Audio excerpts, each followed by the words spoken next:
ये खबर तो आपको भी मिल गई होगी कि पिछले कल इनकम टैक्स डिपार्टमेंट ने न्यू दिल्ली और मुंबई में स्थित बीबीसी के हेड ऑफिस में रेड मारी थी और वहां पर कई घंटों तक इन्वेस्टिगेशन की। ये खबर आते ही पूरी दुनिया में फैल गई थी, क्योंकि बीबीसी न सिर्फ भारत बल्कि अपनी रिपोर्टिंग के लिए वर्ल्ड वाइड जाना जाता है। भारतीय सरकार को ये चीज पता थी कि बीबीसी के ऑफिस में इनकम टैक्स डिपार्टमेंट की रेड का मुद्दा न सिर्फ भारत में उठेगा बल्कि कई सारे देशों से इसके ऊपर रिएक्शन आएगा, खासकर अमेरिका और ब्रिटेन से, क्योंकि बीबीसी ब्रिटेन बेस्ड एक स्टेट कॉर्पोरेशन है, जबकि अमेरिका भारत के अंदर प्रेस फ्रीडम का मुद्दा कई बार उठा चुका है। हालांकि प्रेस फ्रीडम के बारे में अमेरिका, ब्रिटेन या फिर कोई और वेस्टर्न देश भारत को ज्ञान ना ही दे तो अच्छा है, क्योंकि वही देश है जिन्होंने यूक्रेन युद्ध स्टार्ट होते ही रशिया के न्यूज चैनल्स को अपने यहाँ पर बैन कर दिया था। रिसेंटली बीबीसी ने प्राइम मिनिस्टर नरेंद्र मोदी जी के ऊपर एक डॉक्यूमेंट्री रिलीज की थी, इसलिए आईटी डिपार्टमेंट की रेड को उससे जोड़कर देखा जा रहा है और इस कार्रवाई को बदले की भावना से की गई कार्रवाई बोला जा रहा है। अब सोचने वाली बात यह है कि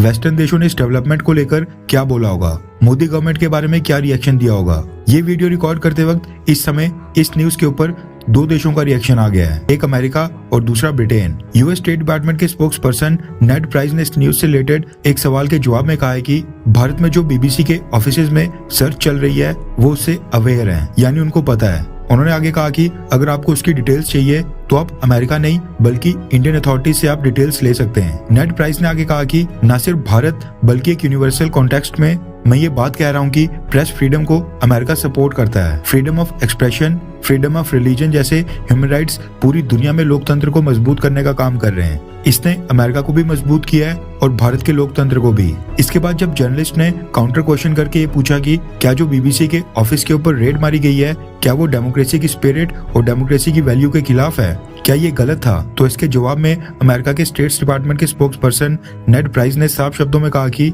हमें इन सर्चेस के बारे में पता है और मैं इस पोजीशन में नहीं हूँ कि इसके ऊपर जजमेंट पेश करूँ, यानी इसको सही या गलत करार देना उनका काम नहीं है। जर्नलिस्ट ने काफी कोशिश की कि अमेरिका की तरफ से कोई बड़ा रिएक्शन आए, लेकिन नेड प्राइस ने साफ कह दिया कि अमेरिका इसके ऊपर कोई भी जजमेंट पेश नहीं करेगा और ना ही इस समय इस इशू के ऊपर भारत को टारगेट करेगा। दूसरे नंबर के ऊपर आता है ब्रिटेन। अब क्योंकि बीबीसी ब्रिटेन का स्टेट मीडिया हाउस है, इसलिए ब्रिटेन का रिएक्शन आना भी लाजमी था। बीबीसी की रेड्स के ऊपर ब्रिटेन की तरफ से साफ कहा गया है कि वो भारत में अथॉरिटीज के साथ कॉन्टेक्ट में है और इस पूरी सिचुएशन को बहुत ही क्लोजली मॉनिटर कर रहे हैं। इससे ज्यादा वो इसके ऊपर अभी कुछ भी नहीं बोलना चाहते हैं। यानी अमेरिका और ब्रिटेन दोनों ने भारत को इस मुद्दे के ऊपर घेरना इस समय ठीक नहीं समझा। साथ में जो ये इनकम टैक्स डिपार्टमेंट्स की रेड्स की टाइमिंग थी, ये मोदी गवर्नमेंट के लिए बहुत ही सही साबित हुई, क्योंकि पिछले कल ही प्राइम मिनिस्टर नरेंद्र मोदी ने फ्रेंच प्रेसिडेंट इमैनुअल मैक्रोन के साथ एक वर्चुअल समिट किया था, जबकि अमेरिका के प्रेसिडेंट जो बाइडेन के साथ फोन कॉल के ऊपर बातचीत की थी।